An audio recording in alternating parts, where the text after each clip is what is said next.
Magandang araw sa inyo ulit mga master. Andito po ulit tayo. Magbibigay ulit tayo ng mga idea sa ating mga ginagawang trabaho.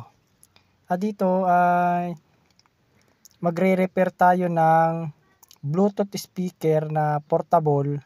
Ang sira niya ay yung saksakan ng charger. Ang gagawin natin, wala tayong pamalit na saksakan ng charger. Ang gagawin natin ay magrerekta tayo. Naghanap tayo ng lumang cellphone charger, tapos pinutol natin yung plug niya, at yun ang gagamitin nating i-connect dun sa board. Sa part na yan, mga master, tinatanggal ko muna yung bumarang. May bumarang kasi dun sa saksakan, hindi matanggal siya ng panghinang. Baka malusaw siya, tapos dumikit doon sa mga katabing parts niya. Ayan mga master, ayan yung naputol doon sa saksakan ng charger.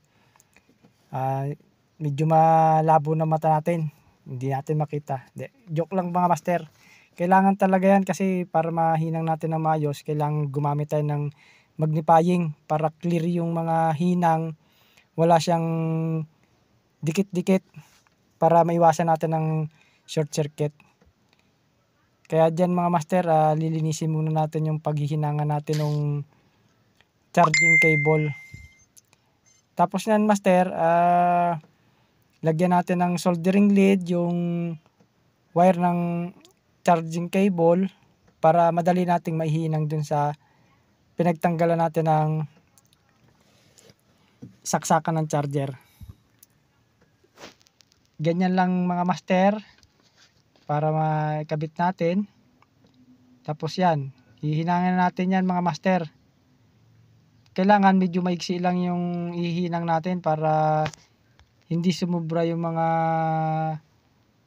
dulo niya, para hindi dumikit sa ibang parts ng board. Yan master, medyo mahirap lang siyang hinangin kasi nga maliliit yung paghihinangan. Ang paghihinang niyan mga master, una mong hanapin yung ground. Madali lang namang hanapin ang ground. Kasi yung ground, doon sa kanyang saksakan ng charger, yung body nun, yun na yung ground niya. Yan ang magsisilbing negative. Tapos yung positive niya, hahanapin mo agad yung diode niya. Sa diode, magkoconnect ka kagad doon sa negative ng diode. Hindi doon sa positive. Kasi mababypass siya eh. Protection niya yun eh. Kailangan dumaan muna siya doon sa diode bago pumunta doon sa circuit board niya. Ayan mga master, ayan o, sinaksak ko na siya, umilaw na, ibig sabihin nagcha-charge na siya, pwede na siyang magamit. Kaya gagawin natin mga master, ibabalik na natin siya sa dati. Ayan yung cover. Teka, parang di natin maintindihan kung paano ibabalik Ayun, ganun lang pala. Madali lang rin tandaan. Kala ko mali na eh. Kaya yan, ganyan lang mga master. Tapos ibalik na natin yung mga nuts nung mga volume. Tsaka doon sa may saksakan ng microphone. Meron ding nuts yun eh. Ayan, connect lang natin, kabit natin. Ganyan lang gagawin natin mga master. Yan. Pag naikabit natin yan mga master, ang susunod natin, ihigpitan na natin siya. Yung katamtamang higpit lang kasi pag nasobrahan, baka maaring ma-lost thread siya. Ayan. Pag mahigpit na siya mga master, ang susunod natin dyan, yung mga knobs. Ikakabit natin yung mga knobs niyan. Ang pagkakabit ng mga knobs, kailangan i-zero mo lahat siya. Ibalik mo doon sa zero volume.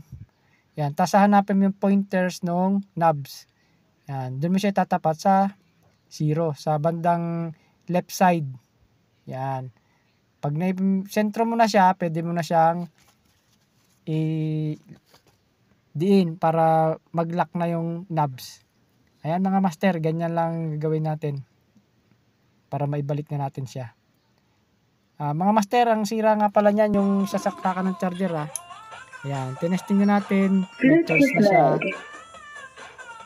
Okay naman, gumana na siya. Okay, balik na natin yung mga screw. Yun. Kailangan kapag nagbukas tayo, dapat lahat ng mga tornilyo may tabi natin para 'pag binalik natin siya, kumpleto pa rin tornilyo. Kasi yung iba nagbubukas, nawawalan na, magkukulang ng mga tornilyo, eh. Eto dito kailangan maibalik din natin siya sa dati. Kung ano yung sira, yun lang aayusin natin. Ayan na siya mga master. Ito yung tinanggal natin dun mga master, yung saksakan ng charger. Hindi na natin siya inilagay para hindi na nila saksakan. Bali pagawa lang ito sa atin mga master, itong Bluetooth speaker na 'to.